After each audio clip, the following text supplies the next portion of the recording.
Hi my families எல்லோரும் எப்படி இருக்கீங்க? நல்லா இருக்கீங்களா? நான் ரொம்ப நல்லா இருக்கேன். நீங்கள் நல்லா கடவுள்கிட்ட வேண்டி இன்றைக்கி என்ன அதுக்கு முன்னாடி எல்லாருக்குமே ரொம்ப ரொம்ப தேங்க்ஸ் சொல்லிக்கிறேன். நேற்று வந்து ஒரு கமெண்ட்டு ஒரு சிஸ்டர் பண்ணியிருந்தாங்க. என்ன பண்ணியிருந்தாங்கன்னா, அக்கா நீங்கள் வந்து வீட்டை பற்றி போடாதீங்கக்கா, வீடு கட்டினதுக்கப்புறம் அதை பற்றி சொல்லுங்கக்கா, ஏன்னா டிஸ்ட்ரிக்ட் தான் என்னன்னு தெரியல, அதனால தான் உங்களால் கட்ட முடியாமல் இருக்குது அப்படின்னு சொல்லிட்டு. ஆமாம், நான் ஒத்துக்கிறேன். ரொம்ப ரொம்ப நன்றி சிஸ்டர். கண்டிப்பாக இதுக்கப்புறம் வந்து வீட்டோடைய அப்டேட் வந்து வீடு கட்டினதுக்கப்புறம் தான் வந்து நான் முழுக்க முழுக்க எல்லாத்தையுமே சொல்லுவேன். இப்போதைக்கு அதை பற்றி எந்த டீட்டெயிலும் சொல்ல மாட்டேன். இப்போ நம்ம ரூம்லேயே தான் நம்ம வச்சு சமைக்கிறோம் சாப்பாடு சமைச்சு. ஏன்னா அவங்க இன்னும் எங்களுக்கு வந்து பர்மிஷன் கொடுக்காதனால ஒத்துக்காதனால மாமாவுமே நான் அங்கே சாப்பிட மாட்டேன் அப்படின்னு சொல்லிட்டாங்க. நான் வெளியே வச்சு சமைக்க மாட்டேன் நான் சொல்லிட்டேன். அதனால் நம்ம ரூம்குள்ளே வச்சு சமைக்கிறோம். நமக்கு தேவையான பாத்திரம்லாம் எடுத்து வச்சுருந்தேன். அந்த வீடியோவை தான் நம்ம பார்க்க போகிறோம். வாங்க வீடியோக்குள்ளே போகலாம். மாமா வந்து இன்றைக்கி வேலைக்கு போயிருக்காங்க. இவங்க வந்து இன்னும் எவ்வளோ தான் பண்ண முடியுமோ அவங்க பண்ணிக்கிட்டு இருக்காங்க ஃப்ரெண்ட்ஸ். அவங்களால முடிஞ்ச அளவுக்கு வந்து டார்ச்சரில் கொடுத்துட்டு இருக்காங்க. இப்போ வரைக்குமே இன்னமும் கொடுத்துக்கிட்டு தான் இருக்காங்க. இதுக்கப்புறமும் அவங்க கொடுக்க தான் செய்வாங்க. அது மாமாவுக்குமே நல்லா தெரியுது, எனக்குமே நல்லா தெரியுது. சரி, எவ்வளோ பண்ணுறாங்களோ பண்ணட்டும்னு சொல்லிவிட்டு நேற்று வந்து மாமனார் மாமியாருக்கு வந்து சாப்பாடு செஞ்சு கொடுத்துருந்தேன் ஃப்ரெண்ட்ஸ். நான் வந்து சப்பாத்தி செஞ்சு குழம்பு வச்சு கொடுத்தேன் நேற்று நைட்டு. டீ போட்டு கொடுத்தேன், சாயந்தரமாக குடித்தாங்க. இப்போ வந்து அந்த ராதாகிருஷ்ணர் இருக்குல்ல, அந்த கோவிலில் வந்து விரதம் இருக்காங்கன்னு நான் சொல்லியிருந்தேன். ஆனாலும் வந்து அவங்க சாப்பிட்றாங்க, எப்படின்றது தெரியல. ஆனால் அதில் வந்து பூண்டு வெங்காயம் சேர்க்கக்கூடாதான் ஃப்ரெண்ட்ஸ். இது வந்து எனக்கு ஞாபகமே இல்லை. ஆனால் அவங்க சொன்னது என்னென்னா 7 நாளைக்கு சாப்பிட மாட்டோம், டீ தண்ணி இந்த மாதிரி தான் ஆகாரம் எடுத்துப்போன்ட்டு மாமா கிட்டே சொல்லியிருந்தாங்க. மாமாவுமே அதை தான் என்கிட்ட சொல்லியிருந்தாங்க. திடீர்னு பார்த்தா 2 நாளாக சாப்பிட்றாங்க அவங்க அப்படின்னு சொல்லிவிட்டு நேற்று நான் சாயந்தரம் டீ போட்டு கொடுத்தா குடித்தாங்க. நேற்று நைட்டுக்கு என்ன பண்ணேன்னா, கரண்ட்டு இல்லை, மழை சரியான மழை பெஞ்சுது, கரண்ட் இல்லை. கரண்ட் இல்லாததுலேயும் என்ன பண்ணேன்னா, லைட்டை வச்சுட்டு செல்லை டார்ச் வச்சுட்டு நான் என்ன பண்ணேன்னா, சப்பாத்தி செஞ்சுட்டு கத்திரிக்காய் உருளைக்கிழங்கு போட்டு குழம்பு வச்சு எடுத்துகிட்டு போய் கொடுத்தேன். மாமாவும் சொன்னாங்க அவள் சப்பாத்தி செய்கிறா சாப்பிடுங்கன்னா. அப்போயாவது ஒரு வார்த்தை அவங்க சொல்லியிருக்கணும், வெங்காயம் பூண்டு போட்டால் சாப்பிட மாட்டோம் அப்படின்னு சொல்லிட்டு. ஆனால் அவங்க அதை கூட சொல்லவே இல்லை. சரின்னு சொல்லிவிட்டு இப்போ வந்து நம்ம அவங்களுக்கு செஞ்சு எடுத்துகிட்டு போய் கொடுத்தா அவங்க வந்து இல்லை, நான் பூஜை முடிகிற வரைக்கும் இதெல்லாம் சாப்பிட மாட்டோம், அதனால் பூஜை முடிஞ்சதுக்கப்புறம் சாப்பிட்றோம் அப்படின்னு. நாங்கள் வந்து அரிசி வந்து வெளியே காசுக்கு தான் வந்து 30 ரூபா ஒரு கிலோ அப்படின்னு சொல்லிட்டு வயல் அரிசி தான் வாங்குகிறோமே. நம்ம பாலிஷ் பண்ண அரிசி நம்ம ஊரில் இருக்குது இல்லை, அந்த அரிசிலாம் இங்கே வந்து 100 ரூபா 110 ரூபா சொல்கிறாங்க ஃப்ரெண்ட்ஸ். அப்படியே எனக்கு பக்குதாயிடுச்சு. 100 ரூபா 110 ரூபா சொன்னோடனே இல்லை வேணாம், நீ வயல் அரிசியே வாங்கிக்கிட்டு வா அப்படின்னு சொன்னால், எங்கள் வீட்டு சாப்பாட்டோட இந்த சாப்பாடு ரொம்ப நல்லாவே இருக்குது. அந்த அரிசியை தான் நான் வாங்கிட்டு வந்தேன். சாப்பாடு கொஞ்சம் மெலிசாகவும் இருக்குது, சாப்பிட்றதுக்கும் நல்லா இருக்குது. நம்ம ஊர் அரிசிங்கெல்லாம் இருக்கும்ல, அந்த மாதிரி இருக்குது சாப்பிட்றதுக்கும். அதனால் அது 5 கிலோ வாங்கிட்டு வந்தோம். 1 கிலோ 30 ரூபான்னு சொல்லி 5 கிலோ அரிசி வாங்கிக்கிட்டு வந்தோம். அதுக்கப்புறம் இந்த 2 நாளாக நேற்றும் சமைச்சேன், இன்றைக்கும் சமைக்கணும். நான் முந்தா நேற்று நைட்டு சமைச்சேன். முந்தா நேற்று நைட்டு நேற்று இன்றைக்கி சமைக்கணும். இன்றைக்கி வேணால் மாமா வேலைக்கு போயிருக்காங்களா, சாப்பாட்டுக்கு வருவாங்களா என்னன்னு தெரியல. ஃபோன் பண்ணுவாங்க 12 மணிக்கு, அதான் ஃபோன் பண்ணுவாங்க. அதனால் அப்படி மாமா வரல அப்படின்னா தண்ணி சாப்பாடு இருக்குது ஃப்ரெண்ட்ஸ். அந்த தண்ணி சாப்பாடு மதியத்துக்கு சாப்பிட்டுக்கலாம் அப்படின்னு சொல்லிவிட்டு விட்டுட்டேன். நான் சமைச்சு எடுத்துகிட்டு போய் கொடுத்தா, இல்லை இதை எடுத்துகிட்டு போ, பூண்டு இதெல்லாம் சாப்பிட மாட்டேன்னு எங்கிட்ட சொன்னாங்களா, சரின்னு மாமா சொல்லி எடுத்துகிட்டு வந்துட்டாங்க.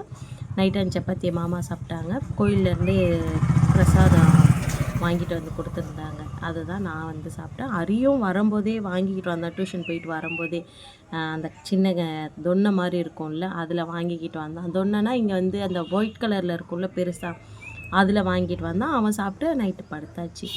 காலையில் எப்பவும் போல் அவங்க எந்திரிச்சு டீ போட்டு கொடுத்தாங்க. மாமா வேலைக்கு போயிடுச்சா, நான் 9 மணிக்கு தான் போய் குளித்தேன். அரி வந்ததுக்கப்புறம் தான் போய் குளித்தேன்.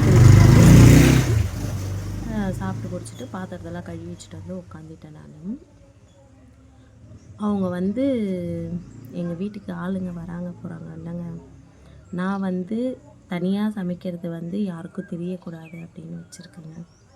ஆனால் எங்கள் மாமியாரும் அவங்களும் என்ன செஞ்சு பண்ணுறாங்கன்னா, வீட்டுக்கு வரோம், கரண்ட்டு வந்துடுச்சு, வீட்டுக்கு வரவங்க போகிறவங்க கிட்டலாம் சொல்கிறாங்க, மொண்ட்டு வந்து தனியாக சாப்பாடு செஞ்சு சாப்பிட்றான், மொண்ட்டு பொண்டாட்டி வந்து இந்த மாதிரி பண்ணுது அந்த மாதிரி. இவங்க என்ன பண்ணுறாங்க அப்படின்றத சொல்லலை, மொண்ட்டு என்ன பண்ணுறான், மொண்ட்டு பொண்டாட்டி என்ன பண்ணுறா அப்படின்றத தான் அவங்க வந்து ஊர் முழுக்க சொல்கிறாங்க. நான் வந்து வீட்டு விஷயம் வந்து அடுத்தவங்களுக்கு போகக்கூடாது, கேவலமாக நினைப்பாங்க அப்படின்னு சொல்லிட்டு இந்த சின்ன ரூம்புக்குள்ளேயே வந்து எல்லாத்தையுமே கட்டில் கீழே வச்சுட்டு நான் வந்து சமைச்சிட்டு இருக்கேன். ஆனால் அவங்க அப்படி இல்லை, எல்லாருக்கிட்டையும் அசிங்கப்படுத்தணும் அப்படின்ட்டு அவங்க அசிங்கப்படுத்துகிறாங்க. ஓகே ஃப்ரெண்ட்ஸ், வாங்க வீடியோக்குள்ளே போகலாம். நிறையா பேசிட்டேன் நான். வாங்க வீடியோக்குள்ளே போகலாம். வீடியோ எப்படி இருக்குன்னு பார்த்துட்டு எனக்கு மறக்காமல் சொல்லுங்கள். ஏன் வீடியோ இதான் ஃபஸ்ட் டைம் பார்க்குறீங்கன்னா please like and subscribe, share பண்ணுங்கள். மறக்காமல் பெல் பட்டனை கிளிக் பண்ணுங்கள். வாங்க வீடியோக்குள்ளே போகலாம். ஃப்ரெண்ட்ஸ், இன்றைக்கி நம்ம ஒரு விஷயம் செஞ்சுருக்கோம். பட் அந்த விஷயம் நம்ம செய்யக்கூடாதுன்னு சொல்லிட்டு தான் எவ்வளோ பாடுபட்டோம். பட் ஆனால் அவங்க வந்து நம்மளை இந்த விஷயம் நீங்கள் செஞ்சு தான் ஆகணுன்ற மாதிரி விஷயத்துக்காக தள்ளி விட்டாங்க. இப்போ வரைக்கும் உண்மையாக இன்னும் காலையிலேருந்து சாப்பிடவே இல்லை. இப்போது நான் உங்களுக்கு பேக் கேமராவில் காமிக்கிறேன் என்னென்ன பண்ணியிருக்கோம் அப்படின்றத. நமக்கு வந்து ஒருத்தவங்க கடவுள் போல் வந்து ஒருத்தவங்க ஹெல்ப் பண்ணாங்கன்னா இங்கே நம்ம ஏரியாவிலே தான் மாமாவுடைய ஃப்ரெண்டு வந்து ஹெல்ப் பண்ணியிருக்காங்க. என்ன ஹெல்ப் பண்ணியிருக்காங்கன்னா, நமக்கு வந்து சிலிண்டரும் அடுப்பும் கொடுத்துருக்காங்க. நீங்கள் வந்து இதை வச்சு சமையல் செஞ்சு சாப்பிடுங்க. சிலிண்டர் வந்து என்கிட்ட 2 இருக்குது. எம்டி சிலிண்ட்ரு நான் வந்து 1 தரேன். நீ சிலிண்டர் பிடிச்சிட்டு வந்து சாப்பிடு அப்படின்ட்டு சொல்லிவிட்டு, இப்போ நானும் மாமாவும் போய் சிலிண்டர் பிடிச்சிட்டு வந்துட்டோம். சிலிண்டர் மாற்றிட்டு எடுத்துகிட்டு வந்துட்டோம். இப்போ வந்து நமக்கு தேவையான சாமான் சட்டெல்லாம் எடுத்து வச்சுருக்கேன். உங்களுக்கு பேக் கேமராவில் காமிக்கிறேன் பாருங்கள். இங்கே பாருங்கள், ஆல்ரெடி இதை நம்ம சென்னையில் யூஸ் பண்ணாத பாத்திரங்க. அதுதான் அடுப்பு, சரிங்களா? அடுப்பு இப்போ மாமா வந்து ஃபிட் பண்ணிவிட்டு உள்ளே வச்சுருக்காங்க எல்லாத்தையும். இங்கே பாருங்கள், இதெல்லாம் வந்து நம்ம வந்து ஆல்ரெடி அங்கே யூஸ் பண்ணிகிட்டு இருந்தது. அதெல்லாம் எடுத்துகிட்டு வந்து நம்ம இப்போ வந்து வச்சுருக்கோம். இது எல்லாத்தையுமே வந்து வாஷ் பண்ணணும். சரி, உங்ககிட்ட காமிச்சிடலாம் எல்லாத்தையும் அப்படின்னு சொல்லிட்டு தான் நான் வந்து இது பண்ணுறேன். பார்த்தீங்களா, நமக்கு வந்து ஒருத்தவங்க இல்லைனாலும் ஒருத்தவங்க வந்து யாரோ ஒருத்தவங்க கடவுள் போல் உதவி பண்ணுவாங்க. அது 100க்கு 100% உண்மை. அது வந்து புதுசு தான். பட் ஆனால் வந்து அவங்க கடைக்காக மட்டும் யூஸ் பண்ணாங்க. வருஷத்தில் ஒரு வாட்டி யூஸ் பண்ணிட்டு வச்சதுனால அங்கங்கே கொஞ்சம் கொஞ்சம் துரு பிடிச்ச மாதிரி இருக்குது. மற்றபடி வேறு ஒன்றும் இல்லை.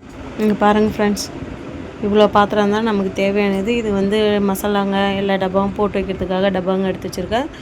இதில் வந்து சின்ன கிண்ணங்க, ஏன்னா இங்கே நிறைய கிண்ணங்க அந்த மாதிரி தானே தேவை. அதனால் அது அரிக்காக வந்து சரி நம்ம குழி பணியாரம் எப்பயாவது ஊற்றி கொடுத்தா அதுக்காக. அந்த சைடில் வந்து குட்டி இட்லி குண்டா இருக்குது பாருங்கள். அதுக்கப்புறம் நமக்கு குழம்பு ஊற்றிக்கிறதுக்காக சின்ன குண்டான். அதுக்கப்புறம் இந்த குண்டான். இதெல்லாம் என் அவாவா இருக்கும்போது என் அவா எனக்கு எடுத்துகிட்டு வந்து கொடுத்தது உயிரோடு இருக்கும்போது. இது நான் சென்னையில் யூஸ் பண்ணது. இதெல்லாமே என் அவாவது தான். நான் இப்போதைக்கு இங்கே எடுத்து வச்சுருக்கிற கொஞ்சம் பொருளுங்க என் பாட்டியோடைய பொருளுங்க. என் பாட்டி எனக்கு கொடுத்தது தான். பார்த்திங்களா, இப்போ இதெல்லாம் வாஷ் பண்ணணும். கொஞ்சம் பொறுமையாக வாஷ் பண்ணிக்கலாம் அப்படின்னு சொல்லிட்டு எடுத்து வச்சுருக்கேன் ஃப்ரெண்ட்ஸ். பாருங்கள், பாத்திரம் எல்லாத்தையுமே நான் வாஷ் பண்ணிவிட்டேன். நமக்கு தேவையான பாத்திரம் எல்லாமே எடுத்து வச்சுருந்தோம். அதை தான் வாஷ் பண்ணியிருக்கேன். ஆல்ரெடி டப்பாங்க எல்லாமே கழுவி அங்கே கட்டில் போட்டு வெளியே காய வச்சுருக்கேன். இது வந்து கழுவி வச்சும் மறுநாள் தான் நம்ம வந்து மறுநாள் ஈவினிங் தான் சமைச்சோமே. அன்றைக்கே சமைக்கவே இல்லை. நான் கேஸ் வந்து 2 நாள் கழித்து தான் சமைச்சோம். ஏன்னா எனக்கு சமைக்கலாமா சமைக்கக்கூடாதா அப்படின்ற எண்ணம். பாவம் மாமா தான் வந்து பசியில் இருக்காங்க, என்னால் முடியல, நான் அங்கேயும் சாப்பிட மாட்டேன், நீ சமைச்சு கொடுத்தா சாப்பிட்றேன்னு சொல்லிவிட்டு அவர் வம்பு பண்ணதுனால தான் வந்து நான் வந்து எல்லாத்தையுமே கழுவி வாஷ் பண்ணி எடுத்து வச்சேன். சரி நம்ம சமைக்கலாம் அப்படின்னு சொல்லிட்டு டப்பாங்க எல்லாம் காஞ்சிடுச்சு. உள்ளே எடுத்துகிட்டு போய் வச்சுட்டு மார்க்கெட்டுக்கு போயிருந்தோம் ஃப்ரெண்ட்ஸ். மார்க்கெட்டுக்கு போனப்போ வீடியோ எடுக்கிற மைண்டே இல்லை. வந்ததுக்கப்புறம் தான் வீடியோ எடுத்தேன். இந்த கடாய் பார்த்திங்கன்னா 350 ரூபா சொன்னாங்க ஃப்ரெண்ட்ஸ். 350 ரூபா சொல்லி லாஸ்ட்டாக ஃபைனலாக வந்து 250 ரூபாய்க்கு மாமா வந்து கேட்டாங்க. இவ்வளோ பெரிய கடாய் பாருங்கள், 250 ரூபா. இது நல்லா கொஞ்சம் வெயிட்டாகவுமே இருந்தது. 250 ரூபா கொடுத்து தான் வாங்கினோம் நாங்கள். அதுக்கப்புறம் வந்து வீட்டுக்கு எந்த ஒரு மசாலாவும் இல்லை, கடுகு ஜீரகம்லாம் இல்லாமல் இருந்தது அப்படின்னு சொல்லிட்டு அதுக்கு முன்னாடி இங்கே நம்ம வீட்டுக்கு பக்கத்தில் இருக்க கடையிலே போயிட்டு உப்பு தேவையானதெல்லாம் கொஞ்சம் வாங்கிட்டு வந்துட்டேன். இது வந்து அரிக்கு பசிச்சதுன்னா மாமாவுக்கு பசிச்சதுன்னா சாப்பிட்றதுக்காக வாங்கிட்டு வந்தேன். அரிசி வந்து 5 கிலோ அரிசி, 1 கிலோ 30 ரூபா ஃப்ரெண்ட்ஸ். இது அரிசி கொஞ்சம் நம்மளுக்கு தேவை அப்படின்னு சொல்லிட்டு சமைக்கிறதுக்கு அரிசி கொஞ்சம் வாங்கிக்கிட்டு, அதுக்கப்புறம் வந்து கடுகு ஜீரகம் வெறும் மிளகாத்தூள் இதெல்லாமே மஞ்சத்தூள் இதெல்லாம் வீட்டுக்கு தேவை அப்படின்னு சொல்லிட்டு வாங்கிக்கிட்டு வந்து வச்சு நம்ம வீட்டுக்குள்ளே தான் சமைக்கிறோம். இப்போது நேற்று நைட்டு கிட்டத்தட்ட பார்த்திங்கன்னா ஒரு 1.5 நாளாக சமைக்கிறோன்னு வச்சுக்கோங்களேன். இன்றைக்கி சேர்த்தா 2 நாள். அன்றைக்கி நைட்டு சமைச்சேன், அதை விட இன்றைக்கி சமைக்கிறேன். நேற்று சமைச்சேன். இவ்வளோ தான் ஃப்ரெண்ட்ஸ் வீடியோ. பாருங்கள், நானும் அரியும் வந்து சாப்பிட்றோம். மாமா வந்து இன்றைக்கி தான் வேலைக்கு போயிருக்காங்க. இன்றைக்கி வெள்ளிக்கிழமை, இன்றைக்கி தான் வந்து வேலைக்கு போயிருக்காங்க. இத்தனை நாளாக மாமா வேலைக்கு போகல. நேற்று பேசுவாங்கன்னு பார்த்தா பேசவே இல்லை அவங்க. இன்றைக்கி நான் வந்து பேசுகிறேன் அப்படின்னு சொல்லிட்டு வேலைக்கு கிளம்பிக்கிறாங்க. நானும் அரியும் என்ன சாப்பிட்றோம் அப்படின்றத உங்களுக்கு பேக் கேமராவில் காமிக்கிட்டோமா. ரொம்ப சந்தோஷமாக சாப்பிட்றோம் நானும் அரியும். அரி வந்து ரவை உப்புமா தான் கேட்டானே. அரிசி வந்து நம்ம காசு கொடுத்து தான் வாங்குகிறோம் ஃப்ரெண்ட்ஸ். அதனால் வந்து முடிஞ்ச அளவுக்கு அதை சாப்பாட்டை வேஸ்ட் பண்ண வேணாம்னு சொல்லிட்டு இப்போ தண்ணி சோறு சாப்பிட்றோம் நானும் அரியும். சேமியா ரவை வந்து உனக்கு நைட்டுக்காக நான் செஞ்சு தரேன் அப்படின்னு சொல்லிட்டு இப்போ அதை செய்கிறோம். அரி நானும் என்ன சாப்பிட்றோம் அப்படின்றத பேக் கேமராவில் காமிக்கிறேன் பாருங்கள் ஃப்ரெண்ட்ஸ். தண்ணி சாப்பாடு அரிக்கு, எனக்கு தண்ணி சாப்பாடு. அரி வந்து மிக்சரு வெங்காயம் வச்சு சாப்பிட்றோம். நான் வந்து நேற்று நைட்டு குழம்பு வச்சேன் ஃப்ரெண்ட்ஸ். அந்த குழம்பு கொஞ்சம் இருக்குது. கத்திரிக்காய் உருளைக்கிழங்கு போட்டு செஞ்சுருந்தேன், அது கொஞ்சம் இருக்குது.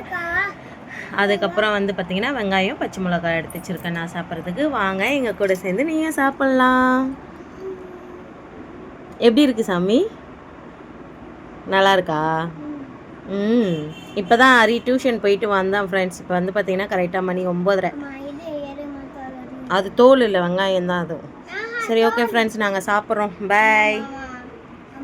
வீடியோ பார்த்துருப்பீங்க நம்பரை. பிடிச்சிருந்தா please like and subscribe, share பண்ணுங்கள். மறக்காமல் பெல் பட்டனை கிளிக் பண்ணுங்கள். Okay bye. நெக்ஸ்ட் வீடியோவில் பார்க்கலாம்.